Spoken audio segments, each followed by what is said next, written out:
और अगर इतना ही ख़राब था और इतना ही बुरा था अभिषेक और इतना ही कुछ उसने खराबी की है आपके साथ, तो आप अगले ही दिन उसको माफ़ नहीं कर देते। पर्सनैलिटी है, हिल डुल के बातें करना, वो मुझे भी ऐसे लगा कि कहीं ना कहीं वो दिमाग में मेंटली प्रिपेयर करके गया था कि आज मैं तो क्लास लगाऊंगा। मुझे तो बहुत मज़ा आ रहा है। आई थिंक ये बहुत अभिषेक की आदत है मस्ती मजाक करने की। और आई थिंक एक जो माहौल में वो उसने चेंज लाया, मुझे अच्छा लग रहा है। हेलो वेलकम टेली मसाला, मैं हूं फैजान और मेरे साथ में है इस वक्त अभिषेक की बहुत क्लोज फ्रेंड यानी निवेदिता। निवेदिता, कब से जानती हो अभिषेक को, अगर उसके बारे में बात करें? अभिषेक और मेरी दोस्ती जो है 5 साल पहले हुई थी। जब अभिषेक आई गेस नया नया बॉम्बे शिफ्ट हुआ था एंड मुझे भी 1-2 साल हो गए थे बॉम्बे आके जस्ट स्प्लिट्स किया था आई गेस। तब हम दोस्त थे, हम सेम एजेंसी के साथ जुड़े थे। बट आई थिंक हमारी जो प्रॉपर आप कह सकते हैं बॉन्डिंग और दोस्ती वो बेकाबू के सेट पे ही हुई थी। बेकाबू में हमने काफ़ी टाइम एक दूसरे के साथ बिताया था। हमने सबने एज अ फैमिली वो शो किया था। तो शो के दौरान आई थिंक मेरी और जो अभिषेक की इक्वेशन है वो बहुत ज़्यादा अच्छी हो गई थी। वो बहुत फ़न पर्सनालिटी है उसकी, तो उसने सेट पे हमेशा एक मस्ती का माहौल बना के रखा था। निवेदिता, अगर हम बात करें तो क्या कहेंगी, क्या बात हुई आपकी उनसे जाने से पहले? कुछ कुछ सलाह वगैरह दिया आपने, कुछ एडवाइस वगैरह दी उनको? अनफॉर्चुनेटली मेरी अभी से बात ही नहीं हो पाई जाने से पहले, बिकॉज वो इतना आई थिंक बिजी था इन चीज़ों को लेके। एंड गणपति के लिए वो घर आने वाला था, तो मेरी लास्ट बात गणपति पे हुई थी कि यार मैं आ नहीं पाया, मैं दिल्ली हूँ, मैं आके तुमसे मिलूंगा। एंड देन आई थिंक वो टाइम ही नहीं मिला उसको सब ऑर्गेनाइज करने में। बट मुझे एक्चुअली उसको कोई सलाह देने की कोई ज़रूरत नहीं। He is fab. I think Abhishek Bigg Boss के लिए ही बना है एंड आई थिंक वो बहुत बढ़िया करेगा। कैसा लग रहा है आपको इन दिनों, अगर उनकी गेम की अगर हम बात करें तो? आई थिंक अब जाके मुझे अच्छा लग रहा है, मुझे खुशी हो रही है अब जाके अभिषेक को स्क्रीन पे देख के। बिकॉज अब जो है ना उसकी रियल पर्सनालिटी बाहर आ रही है। जो एक ह्यूमर है उसके अंदर, एक मस्ती मजाक वाला नेचर है ना, वही रियल अभिषेक है। आई मीन अब अग्रेशन और ये जो इमोशंस को अगर आप साइड में रखोगे, तो अभिषेक की जो एक बबली पर्सनालिटी है, एक लाइवली पर्सनालिटी, कोई भी माहौल को वो बहुत ही फन बना देता है। वो अब देखने में मिल रहा है। उसका जो इक्वेशन है खानजादी के साथ, तो वो केमिस्ट्री मुझे बड़ा कूल लग रही है, बड़ी। बट कई कई सारे जो इन दिनों जो हम बात करें तो अप्स एंड डाउन्स तो हो ही चुके हैं अभिषेक की लाइफ में। लेकिन अब जो ये जो नया एंगल जो शुरू हुआ है खानजादी के साथ में, वो कैसा लग रहा है आपको? मुझे तो बहुत मज़ा आ रहा है। आई थिंक ये बहुत अभिषेक की आदत है मस्ती मजाक करने की। और आई थिंक एक जो माहौल में वो उसने चेंज लाया, मुझे अच्छा लग रहा है। बहुत ही लाइट हार्टेड माहौल है। आई थिंक ऑडियंस को भी उनके बीच की नोक-झोंक अच्छी लग रही है। तो आई एम ग्लैड कि ये साइड अब फाइनली देखने में मिल रहा है अभिषेक का। This was needed. I think उसके लिए भी ये बहुत ज़्यादा मेंटली ज़रूरी था। लेकिन उसके ऊपर क्या कहेंगे? वहीं दूसरी तरफ नाविद भी बड़े पीछे लगे हुए हैं उनके।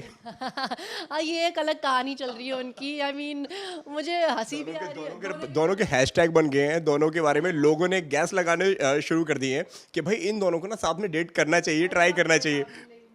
थोड़ा शॉकिंग लगा। आई डोंट थिंक इतना शौकीन है यार अभिषेक। वो भी तो कम फ्लैट नहीं कर रहा उसके साथ। अभिषेक का नेचर ही वही तो बात है ना, वो हंसमुख किस्म का नेचर है, चाहे वो लड़का हो चाहे वो। मैं 2-3 दिन पहले देख रहा हूँ, वो कह रहा है कि यार कि पता नहीं कुछ आके मैंने ड्रीम देखा तुम्हारे बारे में, तुम ये कर रहे हो, तुम वो कर रहे हो। मैं देख रहा हूँ यार ये अभिषेक कर क्या रहा है? यार वो तो आई थिंक सिर्फ मजे ले रहा है, मस्ती करने की कोशिश कर रहा है। वो उसको पता है उस गली जाना नहीं है। और सबसे ज्यादा शॉकिंग क्या लगी आपको इस सीजन के अंदर और इस ऐप जो हाल फिलहाल जो चल रहा है? कुछ ऐसा लगा कुछ चौंका देने वाला? क्योंकि कई सारे नेशनल टेलीविजन पे अभिषेक को ऐसा बोल दिया गया कि बहुत ज़्यादा एग्रेसिव है, ये मारता पीटता था। उनके जो ईशा के जो बॉयफ्रेंड आए उन्होंने भी कुछ एलिगेशंस लगाए हुए हैं इसके ऊपर। और मेरे इंटरव्यू में समर्थ ने ऐसा बोला है कि यार कि जो ईशा जो है वो थोड़ा उस दिन बहुत ज़्यादा वो डरा करती थी अभिषेक से। अभिषेक उनको मारा पीटा करते थे, इवन बोला करते थे गाड़ी से फेंक दूंगा, जला दूंगा, पता नहीं क्या क्या उन्होंने इस तरीके की चीज़ें बोली हैं। आप इस पर क्या कहेंगे? क्या अभिषेक ऐसा करते हैं और कितना सही और कितना गलत मानते हैं आप इन सारी चीज़ों सी ये तो बहुत ही ज़्यादा एक्सट्रीम एलिगेशंस लगा दिए है उस पे। और अगर इतना ही ख़राब था और इतना ही बुरा था अभिषेक और इतना ही कुछ उसने खराबी की है आपके साथ, तो आप अगले ही दिन उसको माफ़ नहीं कर देते। वो तो शो पे आके तो आप कुछ भी बोल दो, वो तो मैं कुछ भी बोल दूंगी किसी के खिलाफ। Where is the proof? आप उस चीज़ को प्रूफ कहाँ है? मतलब प्रूफ करने जाओगे तब हम मानेंगे ना। एलिगेशंस लगाना तो बहुत ही आसान है किसी पे। एंड जहाँ तक मैं अभिषेक को जानती हूँ या उसके कितने भी दोस्त हैं, फैमिली वाले जानते हैं, सबको पता है कि उसका ऐसा नेचर बिल्कुल भी नहीं है। एंड इनफैक्ट ये अभिषेक का सेकंड शो है, तो अगर उसका इतना अग्रेसिव नेचर होता है या वो ऐसे किस्म के बंदे होते, तो कोई भी आई थिंक अच्छे प्रोडक्शन वाले उसको हायर नहीं करते। उन्होंने ये बोला है, जो मेरी समर से मेरी बात हुई है, समर्थ ने बोला है कि भाई वो शो से ना वो निकला नहीं है, उसको शो से निकाला गया है। हाँ, उड़ारिया की अगर आप बात करो तो यस उसका पहला शो था एंड काफ़ी ज़्यादा वहाँ पे प्रॉब्लम्स होती थी आई गेस ईशा की वजह से। उसने बोला था वो मेंटली बहुत इफ़ेक्ट होता था ईशा के साथ अगर जब लड़ाई होती थी तो एंड दैट इज़ मैं बताना गलत चाहेंगी मतलब किस तरीके से, मतलब जो लड़ाइयाँ हुआ करती थी, किन बातों पे हुआ करती थी और क्या दोनों के बीच में इश्यूज हुआ करते थे उस वक्त? सी टू बी वेरी ऑनेस्ट मैं तो उस वक्त नहीं थी और जब ये दोनों डेट भी कर रहे थे तो ना मैं ईशा से कभी पर्सनली मिली हूँ, मेरा कोई पर्सनल उससे प्रॉब्लम नहीं है, कुछ भी नहीं है। बट मुझे तो सिर्फ जितना भी पता लगा है अभिषेक से बात करके ही पता लग रहा है कि जब हम वैनिटी में होते थे तो वो बातें करता था और बताता था कि ईशा एक लड़की थी जो मेरे शो में थी, मैं उसको डेट कर रहा था और हमारे पर्सनल डिफरेंसेस की वजह से हमारा ब्रेकअप तो हो गया बट मैं अब भी उससे प्यार करता हूँ और मैं अब भी उससे बहुत ज़्यादा अटैच्ड हूँ। एंड आई थिंक अगर प्रॉब्लम्स की बात की जाए तो जो भी एक नॉर्मल कपल में नोक झोंक प्रॉब्लम्स होती है एंड अभिषेक का नेचर भी थोड़ा ऐसा है कि वो थोड़ा ओवर पोजेसिव है एंड जिसके लिए वो केयर करता है वो थोड़ा प्रोटेक्टिव है। तो आई गेस इन्हीं चीज़ों के लेके उनके बीच में नोक झोंक होती थी जो बेसिक एक लड़ाई होती है कपल के बीच में। ये कब की बात है? ये बेकाबू के दौरान की बात है, जो आपकी जो डिस्कशंस जो हुए जी वैनिटी? जी जी ड्यूरिंग बेकाबू वो बताता था बिकॉज जब हम ऐसे ही नॉर्मली जैसे आप दोस्तों को पूछते हो तू किसी और को डेट क्यों नहीं कर रहा या क्या है कौन है तेरी लाइफ में, तो मुझे कहता था यार ऐसा नहीं है, मेरे बहुत दोस्त है और मैंने बहुत दोस्त बनाए हैं बट वो फीलिंग मेरी किसी और के लिए आ ही नहीं पा रही है बिकॉज मैं अभी भी ईशा पे ही अटका हूँ, मतलब मुझे अभी इसी से प्यार है, मैं उससे निकल नहीं पाया हूँ अभी तक पूरी तरह। बट लेकिन उसके ऊपर क्या कहेंगे, जो समर्थ ने उनके ऊपर एलिगेशंस लगाए हैं, जिस तरीके से आपने बोला काफी सीरियस एलिगेशंस हैं, इवन ईशा ने सारी बातें बोली थी जब वो सलमान खान के सामने खड़ी हुई थी। तो आई थिंक जिस एक्सटेंड की लेकिन नेशनल टेलीविजन पे इतना बड़ा इतना बड़ा एलिगेशन देना, इस एक्सटेंड का एलिगेशन देना आई थिंक बहुत ही ज़्यादा गलत है, बहुत ही ज़्यादा फॉल्स है। अगर इस किस्म की हरकत किसी ने आपके साथ की है तो आई थिंक आपको उसी वक्त तुरंत या तो आपको रिपोर्ट कर देना चाहिए था या because physical violence is a very serious issue and अगर ये सच में ऐसा कुछ आपके साथ हुआ है then I don't think anyone in your life would be comfortable or would want to see you in that state. But अगर आप इतने बड़े एलिगेशंस लगा रहे हो किसी पे नेशनल टेलीविजन पे तो ये एकदम ही गलत है क्योंकि आप अपने आप को सही दिखाने के लिए दूसरे इंसान को इतना गलत दिखा रहे हो और आप एक नंबर के कंपल्सिव लायर हो, वो तो शो पे दिख गया। सो हु नोज, क्या पता आप सच बोल रहे हो झूठ बोल रहे हो, यू डोंट नो। लेकिन शॉकिंग लगा आपको जब जिस तरीके से समर्थ आए और ईशा ने उनको पहचानने से मना कर दिया? वही तो बात है कि like I said that shows that you are a compulsive liar, मतलब तुम अपने बंदे को एक्सेप्ट करने से तुम मुकर गई, तुमने डिनाई ही कर दिया नेशनल टेलीविजन पे। और वो तो छोड़ो, ये बंदा भी अलग ही, वो भी महान है, अगले दिन इन दोनों का वो पैचअप भी हो गया। तो ये मुझे इनका इक्वेशन एक्चुअली सच बताओ तो समझ नहीं आया, मतलब मुझे बहुत कंफ्यूजिंग और बहुत एब्सर्ड लगा है। बट अब लेकिन जो झगड़े होते हुए नजर आ रहे हैं उसके ऊपर क्या कहना है आपका? ये तो होना ही था ना, अभी कितना ही प्यार मोहब्बत दिखाओगे आप शो पे। अब एक एक शो पे एक माहौल में जब आप एक साथ रहोगे तो फिर ऑब्वियसली आपके डिफरेंसेस तो नज़र आएंगी, धीरे धीरे लोगों को पता लगेगी कि लाइक आई सेड कोई भी कपल परफेक्ट नहीं होता। तो लाइक उसकी और अभिषेक की लड़ाई होती थी, इन दोनों की भी फॉर ऑब्वियस रीजंस लड़ाई तो होगी। क्या लगता है और क्या नए ट्विस्ट एंड टर्न्स आने वाले हैं इन तीनों के रिलेशनशिप में, क्योंकि काफी उलझा हुआ सा रिश्ता है इनका? राइट, आई होप और ट्विस्ट एंड टर्न्स ना आए, जितना होना तो हो गया। एंड आई थिंक अभिषेक धीरे धीरे इस चीज़ से निकल रहा है, उसने एडमिट भी किया, उसने बोला भी कि मैं अभी मुझे ऐसा लग रहा है कि इस वजह से मैं मूव ऑन कर पाऊंगा, मेरे लिए मूव ऑन करना ईजी हो जाएगा। बट लेकिन आपको क्या लग रहा है जो खानजादी के साथ में उनका जो फ्लर्ट चल रहा है वो सिर्फ ईशा को जेलसी फील कराने के लिए है या कुछ है उसके दिल में? आपको क्या लगता है, क्योंकि दोस्त हैं आप बेटर तरीके से जानते हैं? हाँ, सी आई डोंट थिंक वो नेसेसरली ईशा को जेलस कराने के लिए कर रहा है। आई थिंक वो अपने लिए खुद एक डिस्ट्रैक्शन ढूंढ रहा है, वो दूसरे लोगों के साथ बॉन्ड क्रिएट करने की कोशिश कर रहा है क्योंकि उसको ये लग रहा है कि मेरे मेंटल हेल्थ के लिए ये चीज़ करना ज़रूरी है, नहीं तो अगर मैं यहीं फंसा रह जाऊंगा तो मैं आगे नहीं बढ़ पाऊंगा शो में। विकी भैया ने भी उनको एक एडवाइस दी थी कि थोड़ा फोकस हटा अपना वहाँ से और ईशा के पास से निकल। करेक्ट, आई थिंक विक्की से लेके सलमान सर ने भी उनको सेम एडवाइस दी थी and I am so happy कि उसने फाइनली एडवाइस को सीरियसली लेना शुरू कर दिया है।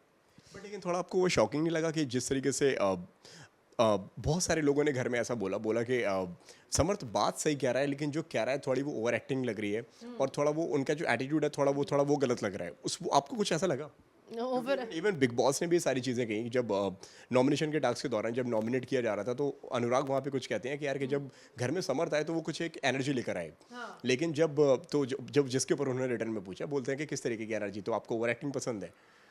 हाँ, नहीं वो तो मुझे भी लगा कि ये इतना मतलब जो उसकी पर्सनालिटी है, हिल-डुल के बातें करना, वो मुझे भी ऐसे लगा कि कहीं न कहीं वो दिमाग में मेंटली प्रिपेयर करके गया था कि आज मैं तो क्लास लगाऊँगा, मैं इसकी भी क्लास लगाऊँगा और मैं उसकी भी क्लास लगाऊँगा एंड वही ओवर ड्रामेटिक करके चीज़ों को दिखाना, क्योंकि उसको दिखाना था कि भाई मैं आ गया हूँ, मैं आके शो में कुछ करूँगा, मसाला दूँगा। किसका गेम सबसे ज़्यादा पसंद आ रहा है आपको अभिषेक के अलावा? टू बी ऑनेस्ट अब बहुत ही जल्द मतलब सून है जज करने के लिए, ऐसा कोई बट लेकिन सीजन स्टार्ट हो गया है यार, मतलब बहुत तेज़ी से बहुत तेजी से आगे जा रहा है। ऐसे लग नहीं रहा कि सिर्फ 2 हफ्ते हुए हैं। मुझे ऐसा लगता है कि बहुत लोगों में पोटेंशियल है, जैसे अंकिता में बहुत पोटेंशियल है, मुनव्वर में बहुत पोटेंशियल है, and I would want to see more of these people and I would want them to do well in the show. अगर आपकी हम बात करें तो ये जो कपल्स जो हैं घर के अंदर, उनके ऊपर आपका क्या कहना है? आपस में काफ़ी भिड़ते हुए नज़र आ रहे हैं, जो अंकिता विकी के अपने इश्यूज़ हैं, नील और ऐश्वर्या के आपस में अलग जो डाउट्स हैं, उस पर क्या कहना है आपका? हाँ, सबकी घरेलू लड़ाई बिग बॉस के घर में शुरू हो गई। विकी भैया कैसे लग रहे हैं आप? विकी भैया तो बने हुए हैं, वो बिग बॉस मटीरियल है, वो बने हुए हैं बिग बॉस के लिए। बट आई थिंक आप एज एन इंडिविजुअल बहुत अच्छे हो, आपकी राय, आपकी इनपुट्स हर चीज़ में है, जो कि अच्छी बात है। बट कहीं ना कहीं आप एज अ कपल आए हो घर में, वो चीज़ आपको नहीं भूलनी चाहिए।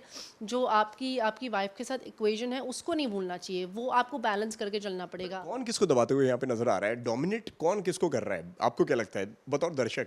अंकिता विकी को कर रही है या विकी अंकिता को कर रही है? नहीं definitely I think Vicky is very opinionated. वो थोड़े डोमिनेटिंग से मुझे लगे as opposed to Ankita. Ankita कोशिश करती है but at the end Vicky कहीं ना कहीं उस पर हावी तो हो जाता है for sure. But I think as a couple मैं नील और ऐश्वर्या को भी इतना कुछ मुझे खास नहीं लग रहा, बिकॉज वो कुछ कर नहीं पा रहे। ये आप अपनी घरेलू चीज़ें यहाँ पे आके दिखा रहे हो, आप कुछ नया नहीं दिखा पा रहे हो। मतलब नील की कोई अपनी इंडिविजुअल पर्सनालिटी नहीं है, कोई पर्सनालिटी नहीं है उसकी। और जो मुनारा का जो हैशटैग चल रहा है उसके ऊपर क्या कहेंगी आप? मुनारा I think they very good friends. बाकी तो मुझे ऐसा कुछ लग नहीं रहा कि कुछ और केमिस्ट्री तो वैसी नहीं लगी, but I think as friends they are quite nice together, cute. मतलब आपकी भी अगर हम बात करें तो आपके पास में भी रियलिटी शोज का एक्सपीरियंस है, मतलब इस तरीके के शोज में मतलब जो लव एंगल काफी करीब से समझती हैं आप। उस पर क्या कहेंगे? आपको जो मुनारा का जो हैशटैग जो है, जो बॉन्ड जो क्रिएट हो रहा है, जो तैयार हो रहा है, वो थोड़ा जेन्युइन लग रहा है या ये कह लूँ मैं कि एक्सपर्ट तो हैं आप इस लव गेम के अंदाजे लव में मैं कोई एक्सपर्ट नहीं हूँ। I am the worst at this love game. वो तो देखा होगा लोगों ने प्यार समझ ही नहीं आता लोगों को मेरा। बट आई थिंक एक एपिसोड था जहाँ पे मुनव्वर और मनारा बात कर रहे थे, एंड मुनव्वर ने जिक्र किया था दैट बाहर मेरी there is someone that I am seeing, there someone in my life. And उस मोमेंट में मुझे कहीं ना कहीं लगा कि मनारा की शक्ल उतर गई थी जब मुनव्वर ने बताया कि बाहर कोई है। तो मुझे ऐसा लगता है कि लगता है कहीं ना कहीं मनारा के दिल में है वो। से कुछ है मुनव्वर के लिए, but Munawar is only taking her as a friend. But मुझे ऐसा लगता है उसकी साइड से कुछ और है। और घर में जो यूट्यूबर्स जो आए हैं उसके ऊपर क्या कहना है? टू बी ऑनेस्ट मैं कुछ उनके बारे में बोल ही नहीं पा रही हूँ, बिकॉज आई नो कि लेकिन गेम को देखकर उनको क्या लग रहा है? उनका गेम कैसा लग रहा है आपका? वही तो बात है ना, बिकॉज आई नो क्रिएटर्स की आजकल काफ़ी ज़्यादा फ़ैन फॉलोइंग हो गई है, एंड पास्ट सीजन्स में क्रिएटर्स ने ओवरशैडो किया है एक्टर्स को। बट इस सीज़न में मुझे ऐसा कुछ लग नहीं रहा। मुझे ऐसा लग रहा है कि तीनों की ऐसा वो उन क्रिएटर्स की अगर मैं बात कहूँ तो ऐसा नहीं लग रहा आपको कहीं ना कहीं ये जो एल्विश और अभिषेक ने जो ग्राफ को जो बढ़ाया हुआ जो है, ये थोड़ा उस ग्राफ को थोड़ा सा नीचे लेकर जा? बेंचमार्क इन दोनों ने सेट किया था, आई डोंट थिंक ये वो मेंटेन कर पा रहे। चाहे वो मनीषा हो, सबकी एक अलग एक बहुत ही पर्सनालिटी थी जो उभर के आ रही थी शो में। बट अनफॉर्चुनेटली इन तीनों की मुझे नहीं लगता अपनी कोई इंडिविजुअल स्टोरी चल रही है या कोई जर्नी नहीं नज़र आ रही है। वो बस दूसरे लोग की चीज़ों का हिस्सा है, उनकी अपनी कोई पर्सनालिटी मुझे नहीं दिख रही शो में। किसका गेम और आगे जाके इम्प्रूव हो सकता है आपके हिसाब से? और किसको आप देखती हैं टॉप 3 में डिजर्विंग जो 3 कंटेस्टेंट जो हो? सी ऑनेस्टली स्कोप तो सब में है। अब हमें नहीं पता कि कौन किस तरीके से गेम को लेगा अब आगे जाके, बट मुनव्वर डेफिनेटली, मुनव्वर को मैं उस लिस्ट में रखूँगी। अंकिता थोड़ी सी और आउटस्पोकन हो जाए, मतलब वो है जैसी उसकी पर्सनालिटी है वैसी हो जाए। I think Ankita is also very strong and she has a huge fan following. So I would like to see her top 3 में। अगर किसी की बात करूँ तो अंकिता तो फॉर श्योर। और अभिषेक के बारे में क्या कहेंगी आप? अभिषेक के बारे में तो बोलने की ज़रूरत ही नहीं है। उस लॉयल्टी तो सबसे ज़्यादा उसी की तरफ है, एंड आई थिंक वो बहुत ज़्यादा अच्छा कर रहा है घर में, एंड बहुत कुछ उसने ओवरकम किया है घर में। बहुत एक इसकी एक इमोशनल जर्नी रही है, and I happy that finally वो अपनी अच्छी और असली पर्सनालिटी के साथ खेल पा रहा है। लगता है आपको कि ईशा का भी आगे जाके गेम इम्प्रूव हो सकता है? सी अभी तक जो ग्राफ जा रहा है उस हिसाब से? इम्प्रूवमेंट की अगर आप बात करो तो आई थिंक उसका गेम अब तक अगर मैं बात करूँ तो सिर्फ या तो अभिषेक के रिवॉल्विंग रहा है या तो समर्थ के रिवॉल्विंग, तो उससे अलग और उससे नया वो कुछ ला पाएगी तो I have no idea about that. But लेकिन आपको ऐसा नहीं लगता कि शायद कहीं ना कहीं एक सिचुएशन उनके सामने ऐसी रखी जा रही है जिसमें वो फंस गई हैं? क्योंकि पहले तो उनको घर के अंदर उनको एंट्री दी है, फिर उसके बाद में फिर अभिषेक आ गए, अभिषेक के बाद में फिर समर्थ आ गए, लेकिन कहीं ना कहीं सिचुएशन ही पूरी ऐसे क्रिएट की जा रही है। बिल्कुल, मैं ये कहूँगी कि क्रिएट भी किए जा रही है उसके लिए सिचुएशन और क्रिएट हो भी रही है उसके लिए सिचुएशन। ओके, लास्टली क्या कहना चाहेंगे अभिषेक की जो ऑडियंस है उनसे? आई थिंक अगर अभिषेक यहाँ पे होता तो वो इतना ज़्यादा खुश होता ये देखे कि लोग इतना प्यार कर रहे हैं और इतना प्यार करते हैं उससे, इतना ज़्यादा सपोर्ट करते हैं उसको। तो I think thank you so much guys, thank you so much for being there for him, इतना सपोर्ट करने के लिए, इतना प्यार करने के लिए, एंड प्लीज़ ऐसे ही उसको प्यार करते रहिएगा।